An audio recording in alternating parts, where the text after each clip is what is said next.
Yo, yo, it's your boy Simon. Ever wonder what a day in jail feels like? Is it as dangerous as they say? Is it as easy as others portray? Well, let's go through it. Here we go.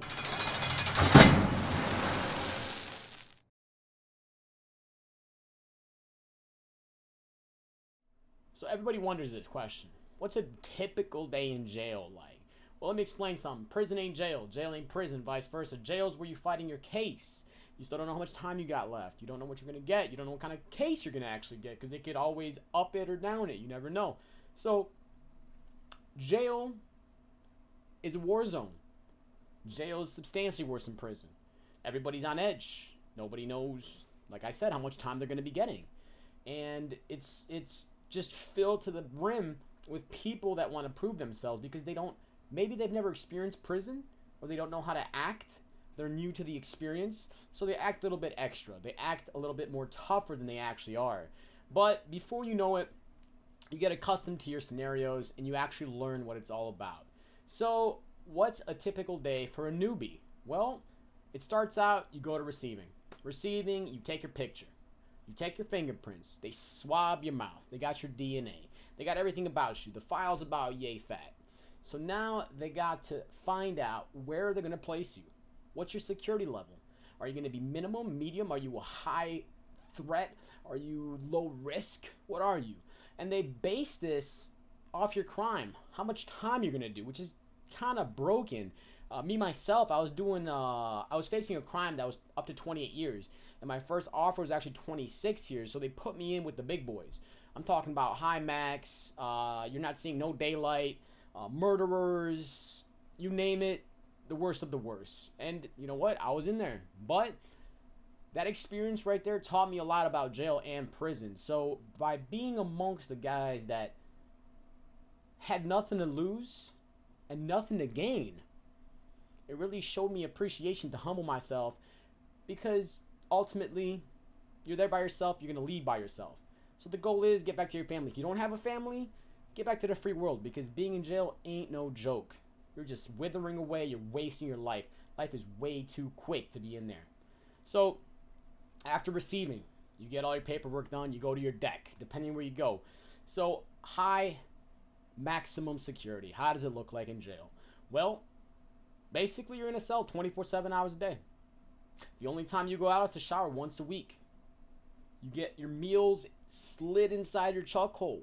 It's you and one cellie. Now you got to realize this all varies from prison to prison. I'm just saying, jail to jail. I'm just saying in my own jail experience, which is Cook County Jail. So the maximum, you're literally just locked in a cell. You might get blessed to get day room once a week, but it's always shut down because either somebody gets stabbed or something gets caught, some contraband, some weed, some crack, whatever you want to, it's there. And they'll close it down. They'll shut it down for like a 2-3 week period. And as soon as they open it back up, somebody messes it up again.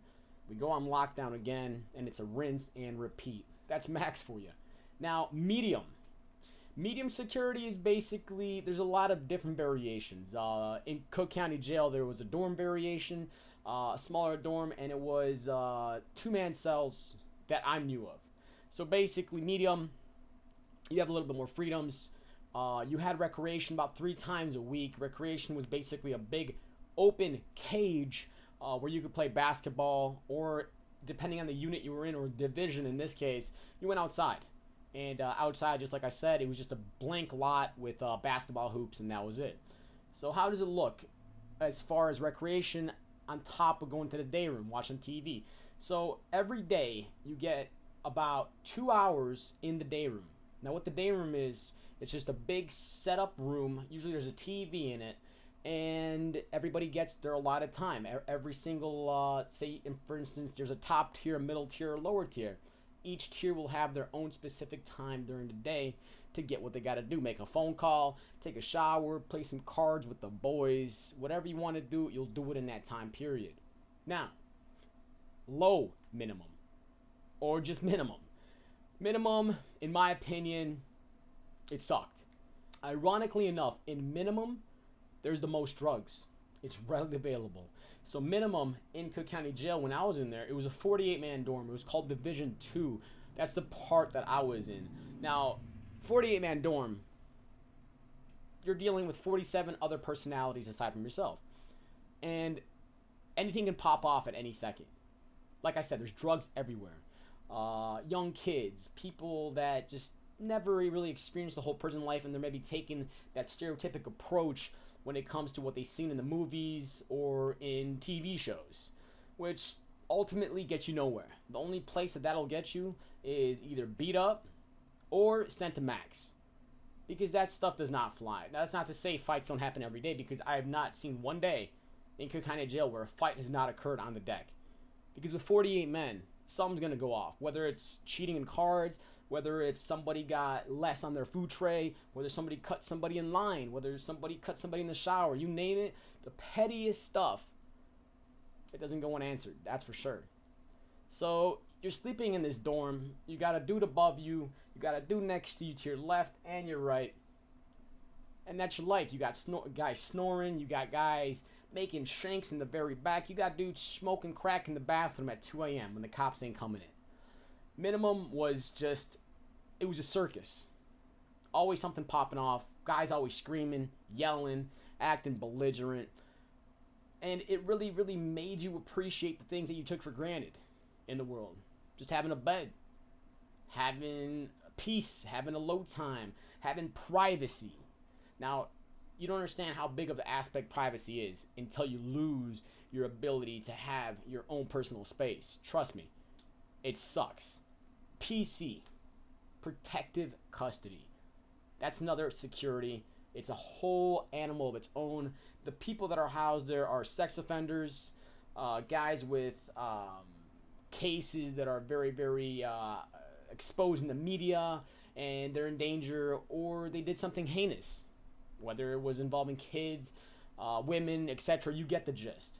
So PC, I used to see guys in red jumpsuits. Now, these red jumpsuits, they were always escorted by police, or in this case, correctional officers. And everywhere you went in PC, you always had a cop with you, and they had their own cells. So essentially, PC is only for those that cannot be in general population. Now, some people request to be in PC because they're scared, but a lot of the times, the cops won't let you. The COs won't let you go to PC because it's reserved for those people that actually have to be in there. And because the system is so overpacked, so crowded in today's world, these guys that are afraid don't have that luxury. People think you could just PC up. Unless you have a valid reason, unless someone's trying to kill you, unless you have one of those cases, you ain't going to PC.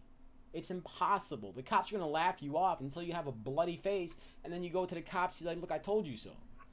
So, it's not everything you see stereotypically in these TV shows, in these movies. If you guys want to hear what it is like to be in prison, which is not jail, hit that like, hit that subscribe, hit that follow button.